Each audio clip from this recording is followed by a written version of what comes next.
લ્યો બોલો ભાવનગર પોલીસ લાઇનની અંદરથી જે પોલીસ ક્વાર્ટર્સ છે ત્યાંથી ચોરો પોલીસની જ વસ્તુ ચોરી ગયા, જેને લઈને હવે અનેક પ્રકારના સવાલ ઉઠ્યા છે। આ તસ્કરોની હિંમત તો જુઓ કે હવે તેઓ પોલીસના ક્વાર્ટર્સમાં ઘૂસીને પણ આ પ્રકારની પ્રવૃત્તિઓને અંજામ આપી રહ્યા છે। એક વર્ષ અગાઉ આ ચોરીનો બનાવ બન્યો હતો, પરંતુ જ્યારે પોલીસ અધિકારી છે તેમને આ બાબતની જાણ થઈ અને તેમણે જે ક્વાર્ટર્સમાં રાખેલા નેત્ર પ્રોજેક્ટ અંતર્ગતના જે CCTV footage, camera, hard disk સહિતની વસ્તુ લેવા માટે પહોંચ્યા, ત્યાં તો સુપડા સાપ જોવા મળ્યા। આ બાબતે સ્થાનિક પોલીસ સ્ટેશનમાં ફરિયાદ પણ થઈ છે। ત્યારે શું આખો બનાવ છે, વિગતે વાત।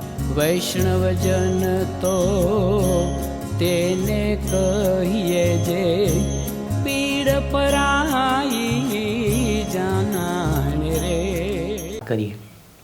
નમસ્કાર દર્શક મિત્રો, નવજીવન ન્યૂઝમાં આપનું સ્વાગત છે। હું છું ફૈઝાન। આ દિવસોમાં ભાવનગર પોલીસ અવારનવાર ચર્ચામાં જોવા મળતી હોય છે, ત્યારે હવે વાત તો હદ સુધી પહોંચી ગઈ છે। પોલીસ લાઇનમાં જે ક્વાર્ટર્સ આવેલા છે તે ક્વાર્ટર્સમાં સરકારના પ્રોજેક્ટ હેઠળ મૂકેલા જે નેત્ર સીસીટીવી કેમેરાની વસ્તુઓ હતી તે હવે આ તસ્કરો ઉઠાંતરી કરી ગયા। સામાન્ય રીતે આમ ચોરીના બનાવો તો બનતા હોય છે અને આરોપીઓને પોલીસ પકડતી હોય છે, પણ આ તસ્કરોની હિંમત તો જો પોલીસ લાઇનની અંદરથી જ ચોરી કરી ગયા, તેને લઈને પણ અનેક પ્રકારના સવાલ ઉઠ્યા છે।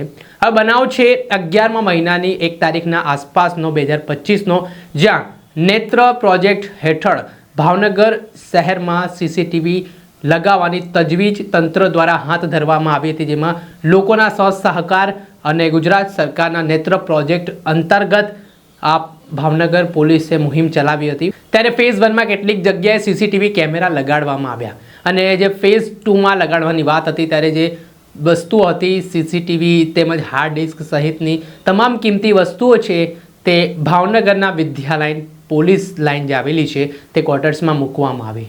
ત્યાર પછી જે ફેઝ 2ની કામગીરી ભાવનગરમાં હાથ ધરાવવાની હતી, તેને લઈને હેડક્વાર્ટરમાં ફરજ બજાવતા પીએસઆઈ ધર્મદીપસિંહ ગોહિલ છે, તેઓ જે જગ્યાએ આ સીસીટીવીની વસ્તુઓ મૂકી હતી ત્યાં પહોંચે છે, ત્યારે તો આ તમામ વસ્તુઓની ચોરી થઈ ગઈ હોય તેવી બાબત સામે આવે છે। આના કારણે હવે અનેક પ્રકારના સવાલો પણ ઉઠ્યા છે।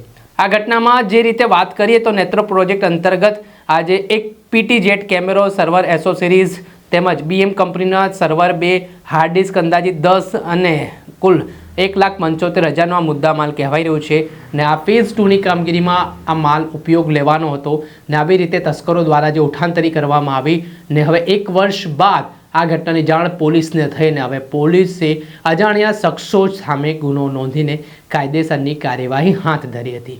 ભાવનગર પોલીસને એવો વિશ્વાસ હતો કે આ જે તેમણે ચીજ વસ્તુઓ મૂકી છે તે સેફ જગ્યા છે ને આમાં કોઈ પણ વ્યક્તિ નહીં ત્રાટકી શકે, પરંતુ આમાં ચોરો દ્વારા જે ઘટનાને અંજામ આપવામાં આવ્યો છે તેના કારણે ખળભળાહટ મચી ગયો છે। દર્શક મિત્રો, આવા જ નવા વિડીયો સાથે આપને માહિતગાર કરતા રહીશું, એટલે નવજીવન ન્યૂઝ જોતા રહો।